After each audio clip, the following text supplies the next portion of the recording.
Do for the first part of class is we're going to go over something called the mechanics of the thrust. Basically it's a straight punch, but a linear attack is a linear attack is a linear attack. So we're going to play with the mechanics of it, and I'm going to show you, this is for the black belts, you're going to understand the sequence that'll get you to all the variations of it, and then for the lower belts, it's going to teach you the mechanics of what it means to punch somebody in the nose, right? And to do it efficiently and correctly. Alright, first thing I want you to go over is we're going to work off of a horse stance. And I'm going to show you from the front first, just so you can, I want you to pay attention to these little pieces.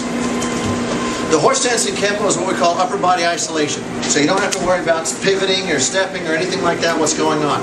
Alright, we load our hands, you know, some guys load their hands here, down here in the front. We load our hands usually up around the rib cage because that translates to basically where we're going to be fighting from, in this area here. So we load a little high.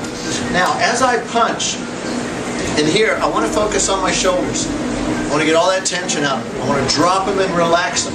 Now, as I start to punch, I punch to the center line first. I'm going to go to the middle.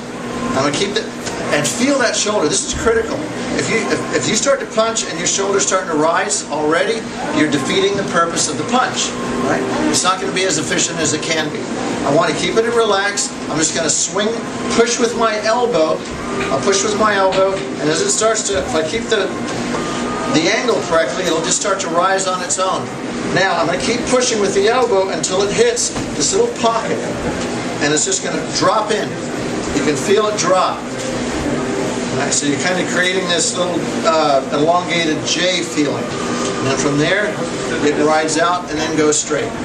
So when I'm working this as a drill, boom, boom, it goes back the same way. It doesn't pull back with the elbow out. It goes out, pops out, pops out, pops out, pops out, and then pops in as it pops out, pops in as it pops out, pops in as it pops out, pops in as it pops out. Everybody just work that for a few minutes or a minute, and then we're going to build on that here in just a bit. Kempo is known for three-dimensional striking.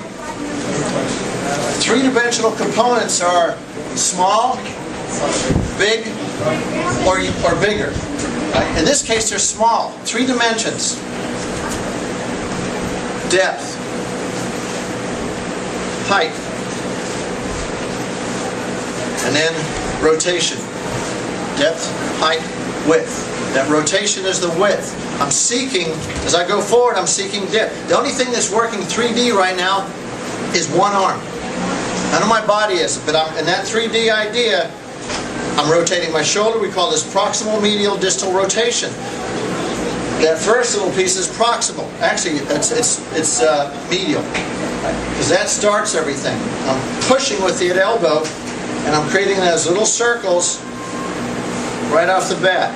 Boom, boom, boom. Right. So there's my first section of 3D. Now, let's go to my second section of 3D. Now we're going to incorporate the body into it. So we're going to fall to a left neutral bow again. Now from that left neutral bow, I'm going to use the same concept, the same idea. I'm going to push with that elbow, and I'm going to fit it into the pocket. So even though I'm punching from up here, if I push with that elbow, there's my depth. Right? And my height is going to be just before I rotate into my width. So as I'm coming, I'm pushing, there's my seeking depth, then I'm dropping. In this case, the height is almost like a reverse marriage of gravity. Don't look that up because there's a lot of controversy on it right now. Right? And as I drop, get that into position, boom, and then I rotate it out. So lead with that elbow. It's almost like I'm just hitting with that elbow. As I come up, out, out, out. Get that elbow going forward, and then out. Try, and then rotate. You want to hit square. You don't want to over-rotate. You basically, from here, boom, you want to hit square. There's your 3 dimensions. Right? Try that. That's what we're trying to accomplish. I can knock somebody out from right here. Pull that hand up, boom, and just kick that, wow, and get that hand moving. Right? But there's a transition between working from here, working from here, working from here, and then becoming mobile, moving around. Right? So what we're looking at now is what we call the drop step. Classic Joe Louis stuff from way back when. Look. Notice what's happening here. Right? It's not this. That's not a drop step. That's a step drag. Nothing wrong with a step drag. Right? But a drop step is, think of the drop step as I'm falling forward and all of a sudden I throw my leg out in front of me to keep myself from falling on the ground. So I'm kind of getting that rock, boom, and then I'm throwing. Right? And if you step far enough, I'm not going to hit him, but if I step far enough, and then I make contact as my foot is from here, boom, as I'm hitting the ground. So from here, I'll start to come in, and I'll get that. That launches the weapon. That's that last piece of the fight. It's not easy to learn. It is not easy to learn the timing on a drop step. But once you learn, if you weigh 100 pounds, you're going to hit somebody like you weigh 200 pounds. Because now you have that 100 pounds blasting forward, that momentum. Right? You've got a lot of momentum. You've got a rocket. You know, you put a catapult on your weapon, and you're exploding from here as I move around. Boom! As I hit, right? As I get that weapon launched. That is the drop step. Right? So add that little piece into it. In the beginning, I want you to kind of lean forward, and before you fall, get that leg out, and then we'll time the weapon in a little bit later. Try it. What we're going to do now is we're going to stay natural, and we're going to step in this direction. If we go this way, we're going to do that lean, boom. There's our drop. Right? If I go this way, I'm going to lean and pivot. If I go forward, I'm staying on.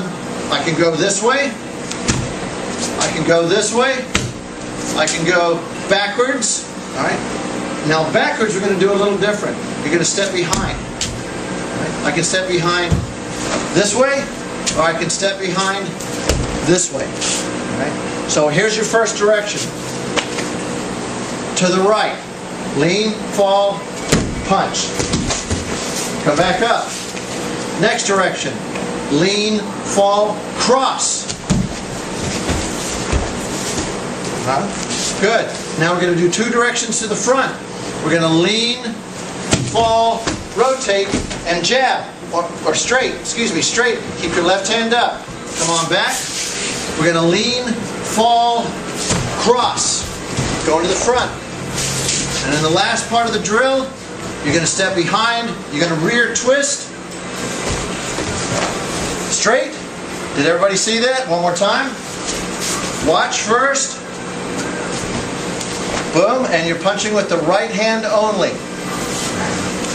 Or I'm going to rear twist, cross.